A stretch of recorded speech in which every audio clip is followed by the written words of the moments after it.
Goeiedag, ek groet jou in die kosbare naam van Jesus Christus. Die Bybel sê in Efesiërs 4 vers 26, word toornig en moenie sondig nie. Laat die son nie ondergaan oor julle toorn nie. Met ander woorde, as jy kwaad word, moenie sondig nie. En moet ook nie 'n dag kwaad afsluit nie. Hoekom nie 'n dag kwaad afsluit nie? Want na dit, bly dit nie net meer by woede nie, maar dit groei in iets gevaarliker. God weet dit. Daarom wys hy vir ons in die woord hoe ons met woede moet deel en koppel hy ook 'n sperdatum daaraan. Moenie die son laat ondergaan terwyl jy nog kwaad is nie. 1 dag. Dit is die venster wat God vir woede gee om te bestaan, voordat dit verander in iets gevaarliker. Sommige dinge is nie bedoel om verder as vandag gedra te word nie. En woede is een daarvan. Let op dat die vers nie sê jy mag nie kwaad word nie. Dit sê moenie toelaat dat die son ondergaan oor julle toorn nie.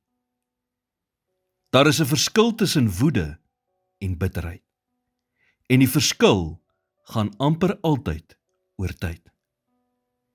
Woede is 'n natuurlike reaksie op onreg of seer.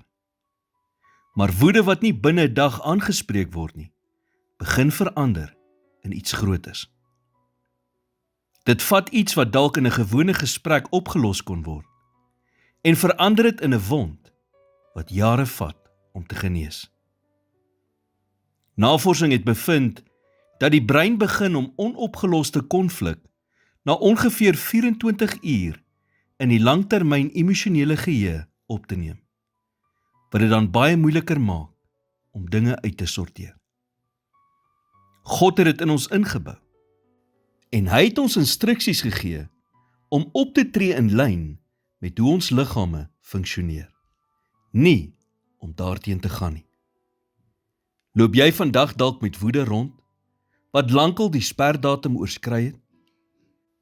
Of onopgeloste konflik, wat lank genoeg lê om oor te sit in bitterheid?